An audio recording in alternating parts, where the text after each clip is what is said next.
Hey everyone, it's Liz. So this is going to be the quick guide, fast-paced modeling, full video for the heart pendant, a sort of return to Tiffany style heart pendant, and then you'll have an option to also split the heart and do two pendants if you want. So if you are looking for the full, more sort of in-depth with commentary video, check out the live streaming, the live recording of the live stream. Otherwise, we can just jump right in. So on screen, you see two examples of the heart pendant. And so really, um, we're going to be starting by modeling the heart shape itself. Um, then we're going to add the text. We will then add the top loop, or in this case, the holes. You'll have to sort of decide here, are you doing a solid single pendant or are you going to be splitting it for two pendants?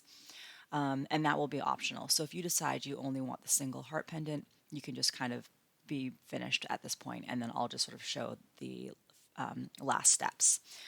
So yeah, jumping right in.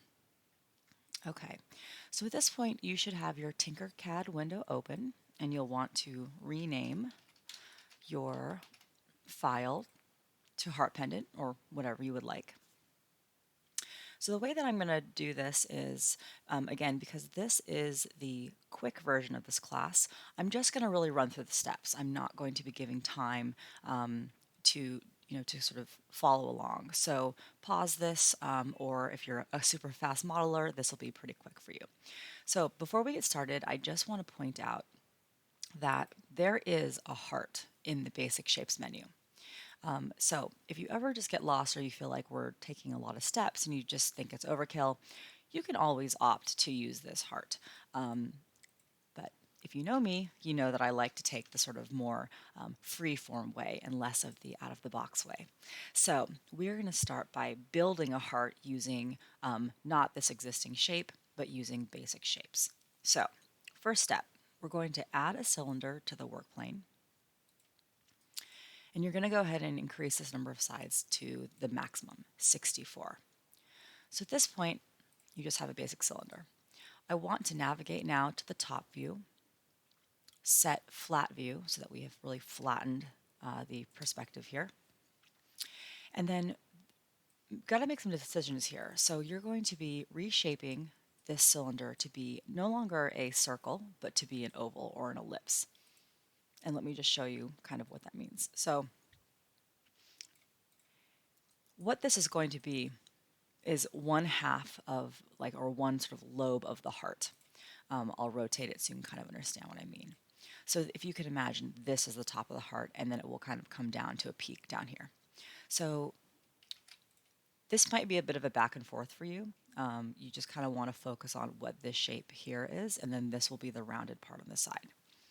This is something that you can always go back later and modify if you decide once you're finished that you would prefer a sort of a different shaped heart. So we're going to resize the oval. Don't worry too much about the overall size of this right now. We're going to size it down once we're finished. So just get your oval in the sort of shape that you think is what you're looking for. And then we are going to select the oval, duplicate it. And now we're going to mirror that. And so the mirror is the only option up here that's available for selection.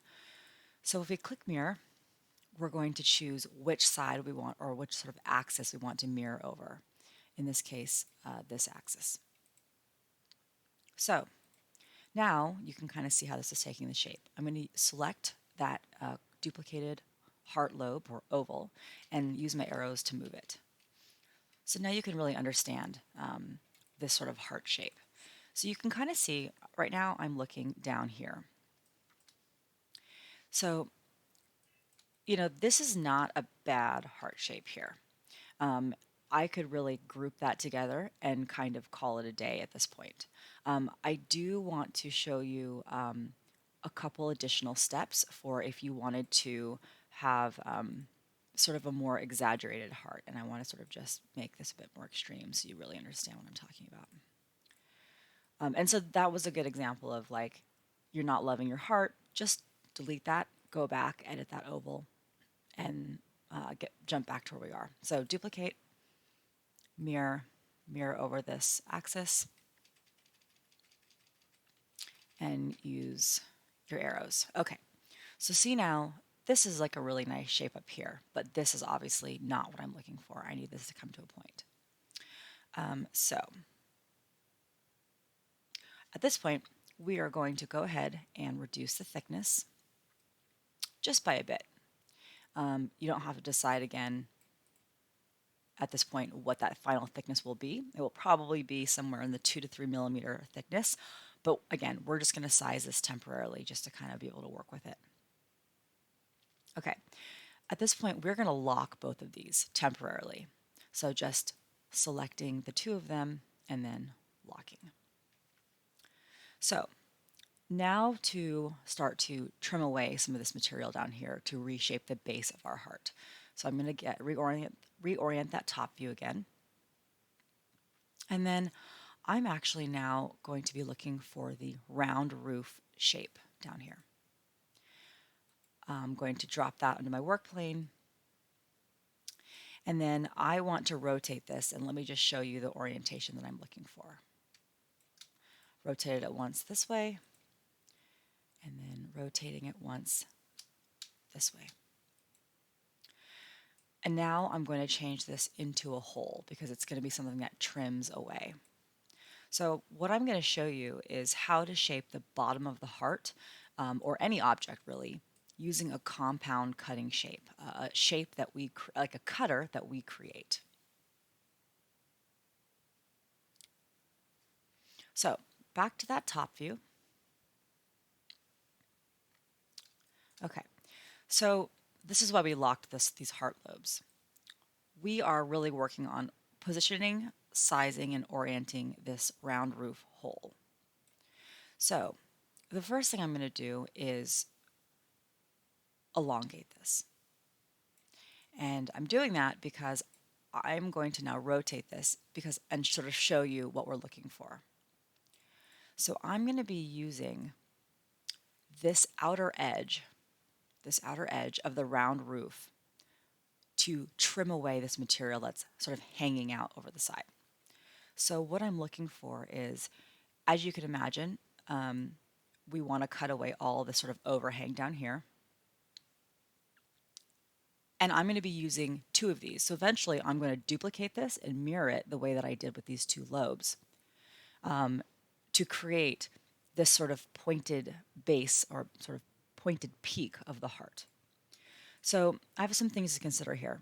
Right here, there's sort of an odd little pinch point right there. So I need to kind of resolve that. Oops, get back to my top view. So I'm going to kind of do a little bit of I actually may just reorient this to be straight up and down. So as you notice, these shapes are easier to sort of reproportion or resize when they are either very vertical or horizontal, or you can think of them as being perpendicular or parallel to the grid lines. They skew somewhat irregularly otherwise. So for me, I know I needed to kind of make this a little bit wider here. Let's go back and try that. So this is going to be something that you'll have to kind of maybe go back and forth and iterate through a little bit to decide what you like. All right, so this is getting closer for me. Still sort of a little pinch point there. So I might just do a little bit of rotation. I might scale this down. The key here is that you want to make sure that these little bumps down here get cut away. So you don't want this to be sitting down there, for example. So I think I'm actually going to kind of go with this. I think actually maybe there, because this is sort of a nice shape here, and any kind of polishing that happens in the finishing process, if I make this on shapeways, that will kind of get softened right there. Okay, so once I'm here, again, I'm going to duplicate.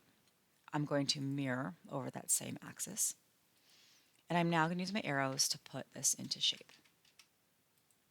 And what I'm looking for down here is that I have some kind of base right there that's nothing. I don't want this happening, that happening, this happening where I still have, again, that same little divot right there. I want this to be sort of a nice smooth curve down there. And you'll see that actually this is a little bit of a lopsided heart, which that can be fine. Most jewelry is not perfectly symmetrical if it's made by hand. But for me, I would like to make this a very symmetrical heart.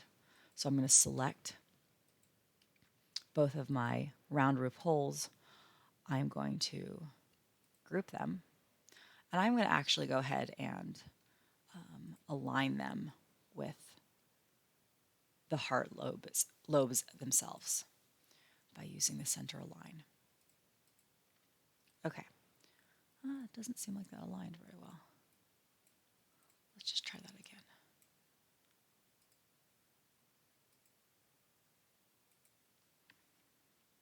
Huh. Align tool is kind of playing funny today. I'm not sure why. I've seen this happen a couple of times where the align tool just doesn't seem to align, and I'm not sure if it's a glitch or what it is. That's fine. Okay. What I'm actually going to do, if this does happen to you, let's just figure this out. You can always go down to SnapGrid and change your increments, and that will allow you to use your arrows to move your objects in smaller increments. So now this is, I'm actually going to go down to 0.1. That's much more centered. I'm not sure why the align tool wasn't working. Kind of odd. Okay, moving forward. Okay, so at this point, we are also going to lock this cutting shape that we've created. And we're going to be unlocking these shortly, but there's one more thing we have to do. So right now you can see that this cutting shape is not going to help us trim this area away. We need to actually add some material here. So we're going to go up and grab a box hole, drop it into the work plane. Right now, I'm going to just go ahead and keep this as a hole. What I like to use the hole feature to allow myself to see through to the geometry beneath.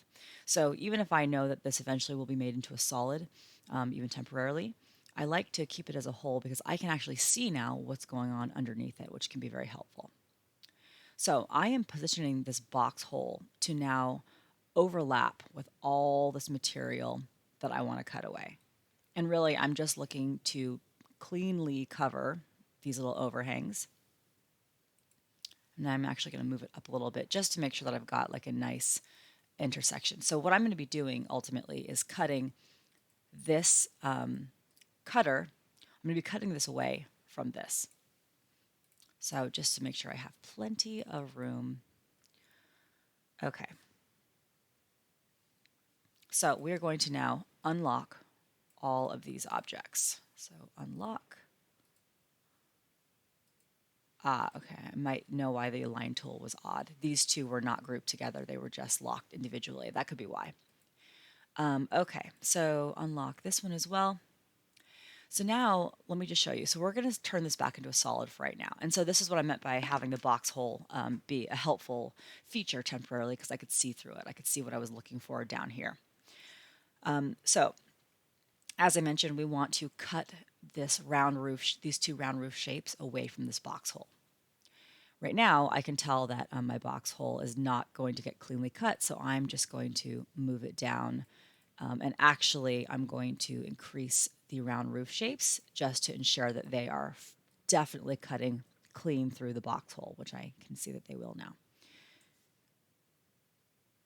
Okay, so we're going to just hide these heart lobes for a second because we don't need to see them right now. So we're just going to hide these. And I'm going back to my top view. So I'm going to select all of this and I'm going to group it together to cut it away. So this is what I'm looking for right here, but this material is not helpful for me at all. I need to get rid of that. So let's just go ahead and grab another box hole, throw it in the work plane, scale it up a little bit, rotate it. And really, I'm just looking to make sure that I have enough to cut away all this excess and not cut into my compound cutter shape that I want. So I'm happy with that. It will definitely not cut all the way through.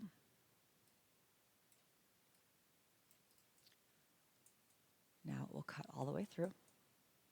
I'm going to select everything, group them together, and now I have a compound cutter shape. So let's unhide the heart lobes.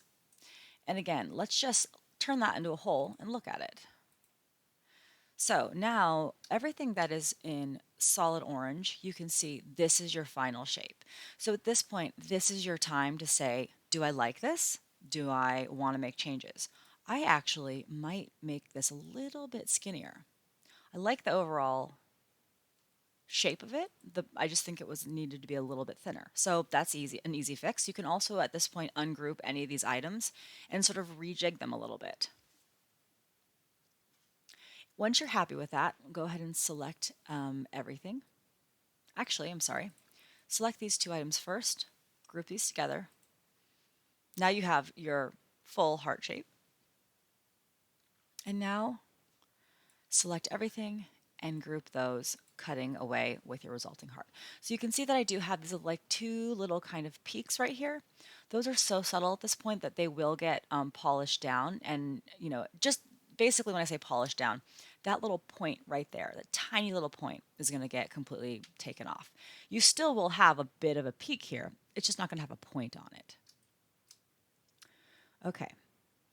So at this point, we need to resize our heart pendant to be our final shape so that we can add text appropriately and finish it off. So first of all, let's decide on what the overall size of it is. This is an interesting time if you want to use the ruler to get really precise. You could drop a ruler, which is up here. You could drop this down. And really what this does is it gives you 5 and 10 millimeter increments because we are in millimeters. And so I know that I want this to be, I would recommend this being an inch or a little larger, which does seem large, but we are, we're putting text on this. If you're only putting like 2 initials or something, you could opt for a smaller heart. But if you are really writing something on this, you do need to go quite a bit larger. So I'm going to sort of aim for about an inch, which is 25.4. So I'm just going to aim for like 26 millimeters. So right now so this is 5, 10, 15, 20, 25. So kind of right in there is where I'm aiming for. And this is really to me to sort of show you the ruler option. You can also change the heart shape by just changing one of these dimensions. Keep in mind though, it will change proportionally. So if you would like to rescale it or resize it at this point, you'll have to kind of manually do that. Okay, so that is my finished roughly 1 inch height and a bit over 1 inch in width. I also want to determine what my thickness is. So let's just see where we're at right now. So 3.3. I think I'm going to actually go a little bit skinnier here, 2.5. I would say 2 millimeters is probably as thin as you would want to go if you have a somewhat larger heart. And I wouldn't go much more than about 4 to 5. A 5 millimeter heart is very chunky and will get quite heavy quite fast, especially in this size. So do be aware of that. The neck can get tired and you can get a headache if you wear something that's too heavy around your neck. Okay, so at this point, we are going to move on to the text. So let's go ahead and lock this heart. And let's reset that work plane to the top view. I was already there. Top view, flat view. Okay, so if you have not already, change your snap grid to something smaller like 0.25 millimeters, and you'll understand why in just a second. Okay, so we're going to add some text, and there's a couple ways that you can add text. There is a text menu under the basic shapes menu. So if you're just looking for like a couple letters and you like these like blockier letters, you might opt for one of these. This is really just grabbing an individual letter and then resizing it. I am going to show the text tool. So that's under the main menu for the basic shapes, text. When you drop it here, so this is really where you can like write a word. So there's a limited number of fonts. I would really select something that doesn't have these serifs because these serifs are going to probably get too small to be cleanly printed and cast. So in this case, I'm going to go with a non-serif. You can add some thickness to it. And then at this point, you decide, what do you want to write? So I'm going to go with my original. The end is nigh. The end. And in this case, I'm actually going to do one letter at a time so that I can control the spacing between the words. So the, and then I'm going to duplicate that, edit that one, since I already have, the same size set. Oops, what's going on?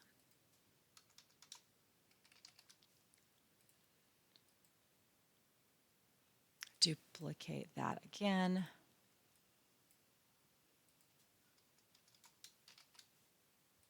And then duplicate one more time. You can also just write this, each line.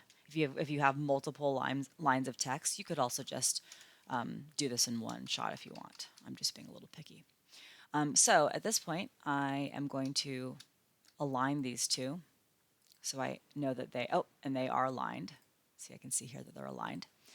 I am also going to align these two, since that's my second row. So those are aligned. And now I'm going to adjust my spacing. And then I'm going to group these together as two individual lines of text. So group those together, group those together. And then I'm going to actually grab these both together and scale them down at the same time. When you do that, you restrain them so that you're guaranteeing that you're keeping the proportions the same. You're scaling them together. I'm actually just going to move that up so that I can see that for a second. So now we have to really just position and place these letters. So this is again why this became a little easier for me to group the individual words as one line together.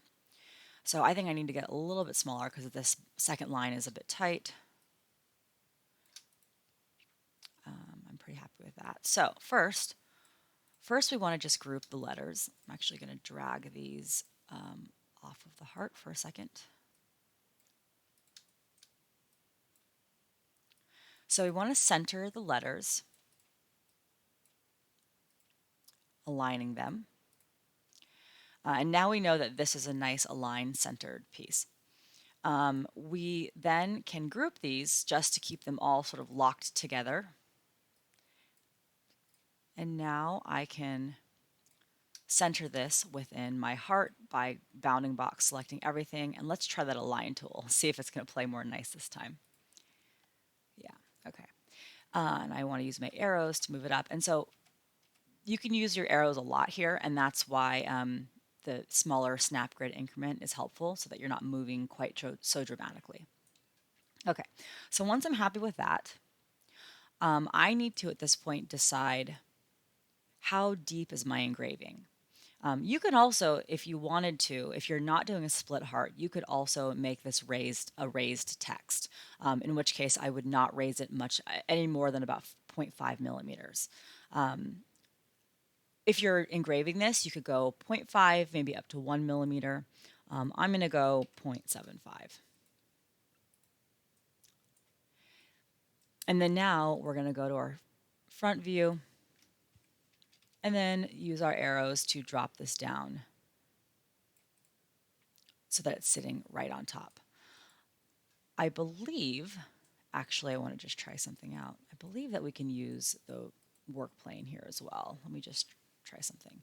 So if I do copy, grab a new work plane, drop it on the top of my heart, and then paste. Nope, that did not work. Just kidding. Okay, let me just undo that. Okay. So at this point, we need to now go back to that front view and drop our letters into our heart.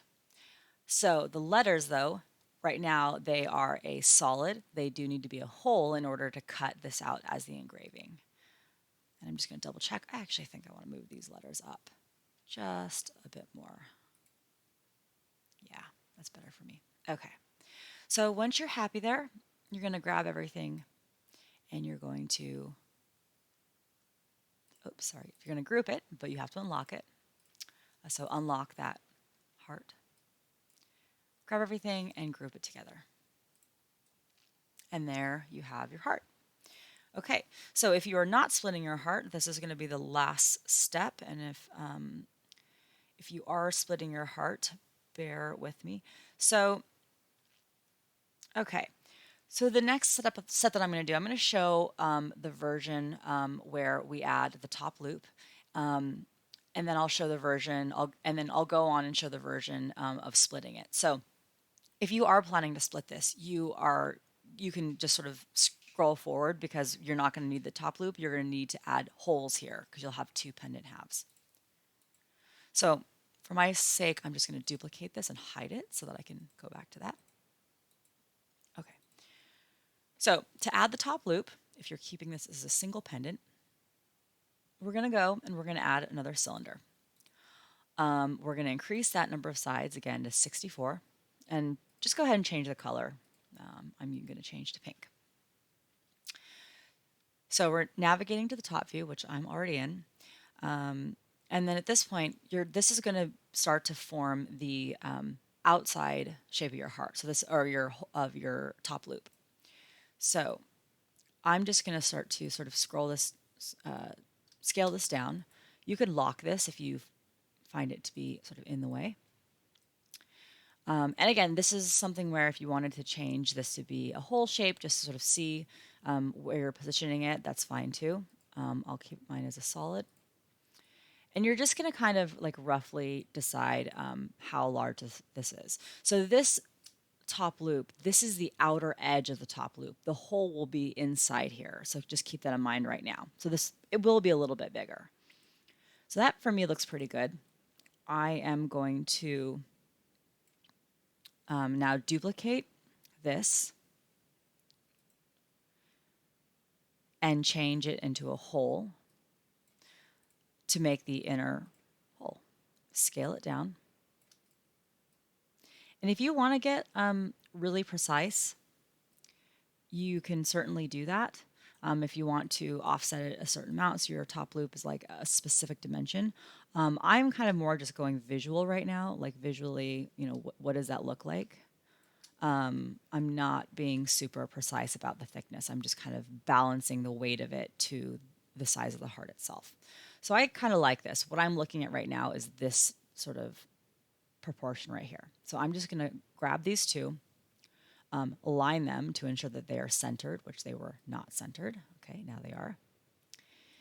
And then I need to, at this point, resize both of these, the hole and the cylinder, to be the same thickness as my heart, which, let me double check, I think that was 2.5. So select my outer cylinder, change my height to 2.5, select the hole, change the height to 2.5. Now I need to realign these so that they're all in line with each other. First, I will group these two together. Now we can see it's floating though. So now I need to then align so that all three of these alignment nodes are gray, and then group it together. If your top loop is intersecting, and let me just actually show you that. So if your top loop is intersecting with your letters, you need to cut all of this away. And actually, I think I'll do that so that my top loop was not sitting quite so high. So in order to do that, we are going to, in this case, I'm just going to grab a simple box shape because this is a pretty easy one to cut. Just make sure that it's really cutting all of this and none of the pink that's still showing.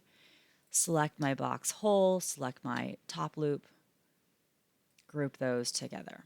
Okay, so that to me is good, and I don't have that top loop intersecting into the engraving at all. So once you're good with that, you can group those together and you have your heart pendant. So if you're done at this point, Thank you for joining me, and you are good to go. If you would like to stick around, I will now be showing the other version. So let's just hide this for now. Okay, so if you are splitting your heart, this is where we left off for you. And so you don't have a top loop, but what you do need to do is you need to add holes up here because you would be adding a jump ring and then stringing this up onto 2 chains and then giving it to your bestie. So let's add a cylinder hole. Let's increase the number of sides all the way up and then just scale this way down. At this point, I would probably recommend knowing what this hole size is. I probably would make this no smaller than about 1.5 to 2 millimeters. Let's just look at what that looks like. It really is depending on the jump ring size that you use, but if you don't have one at this point, and you're like, oh, I'm gonna have to get one, just keep in mind that you'll probably want it to be a slightly chunkier jump ring. It'll probably be about, a millimeter or so. So you might say, you know what, I want to just be really safe about this and go to 2. And again, use those arrows just to orient. So you don't want this to be, super hugging that edge. I would say try and aim for a millimeter at the minimum distance, which is this is like a little over a millimeter. But once you're happy with that, you're going to duplicate that. And then here's a trick that I like to do to center things that are totally not in line. So I'm like roughly positioning this in the same spot. That could be okay, or it could not be great. It looks like it's actually a little bit too far over. So I might move this over, but to ensure that these are in the exact same spot symmetrically, I'm going to grab just the 2 holes. I'm going to group them right now, so which really just locks them together temporarily. And I'm going to now align all of these. And now I'm acting as Tinkercad is looking at this as these 2 holes are one object and the heart is another object, and it's aligning those 2 objects. So now I have ensured that these 2 holes are completely symmetrical in the same location on either sort of lobe of this heart. So once I'm happy with the positioning, make sure those holes cut straight through, select everything, and group. Okay, so the last thing that we're going to do is use the scribble tool to create our cut. I think this is really fun. So that scribble tool, you're kind of doing this blindly. You have to sort of, and we can go back and forth and do this, but you're going to be doing this blindly a little bit. So you're going to first decide, what does my sort of intersection look like, or my cut shape look like? And just kind of draw that. Doesn't have to be perfect. It won't be perfect. So I would start by doing this and saying, all right, done. Let's now go and just see what that looks like. So top view, flat view. So obviously we're going to have to scale this down. And the goal here is to really intersect this and start to understand where your split is going to be. And in this case, I may move this over. What you want to look for is that you don't have any like really skinny overhangs here or skinny overhangs here. So like what I mean is like that. That is like not a great overhang that will not successfully print. So just kind of look at these areas and ensure that you're overlapping. I also realize that this is not fully cutting. So I'm happy with that shape overall, but I need to maybe bring this down a little bit here and add some material here. So I can edit my scribble. I can go in and add some material over here just to ensure, and I'm just drawing. I'm just using the sort of pen tool. And I also said I wanted to sort of widen this right there. So I can go back, verify that that looks good for me. Yep, so we're good. Okay, so then you edit that one more time, because if you were to cut now, this would all be left over. So this needs to be a solid cut. So you can use this tool to create these like bigger like sections of drawing or erasing, which makes it really fast rather than using that brush tool and like painstakingly drawing every little section. So I'm really just clicking and dragging. It's kind of a weird thing to look at, but once you start using it, you're like, oh, this makes sense. It's basically just creating a bounding shape, bounding geometry wherever my cursor moves. So it's pretty fast, you can see, quite quick. All right, so I'm done right there. So we actually need to have two of these cutters, but we've created one that we can then utilize twice. So let's just go ahead and turn this into a hole. And then we're at this point going to duplicate the cut and the heart. Duplicate it and then hide that. So just put that aside for a second. So with the leftover one, you're just going to grab these two and you're going to group them. And that is one side of the heart. I probably may go back and fix that. It will be printable. I don't know if I love that, but we'll see. This is one of those things that you might have to sort of just look at it once you do it, and you may have to kind of step back and ungroup and rework some things. Okay, now we're going to show everything. Just ignore that for a second. And now we are going to grab this half heart and hide it as well because we're done with that. Okay, so now we're going to now trim away the other side. We're going to grab a box solid and I'm just basically placing it to where I know it's overlapping the cut, the sort of cutting scribble shape. And I'm going to resize it to ensure that it covers the entire cut shape and the entire heart. Let's just get a little bigger here. And you also want to make sure that you adjust the size of the box to make sure that the cutter shape will cut cleanly through it. So you can make the box smaller, you can make the scribble larger. Just want to make sure it cuts straight through. So now we're going to make another one of those compound cutter shapes by selecting the scribble, selecting the box solid, grouping those. Now look, I have a cutter for the other side. So now we group all of this, and you've now created the heart on the other side. So when we show this, you can see how these two items line up perfectly. So that's kind of what we're looking for right there. Okay, so these are your two pendants here. And just to give you a little bit of guidance, if you do plan to fabricate these, the full heart costs around $30 to $50, depending on whether you go brass, bronze, or silver, if silver is closer to the 50 side.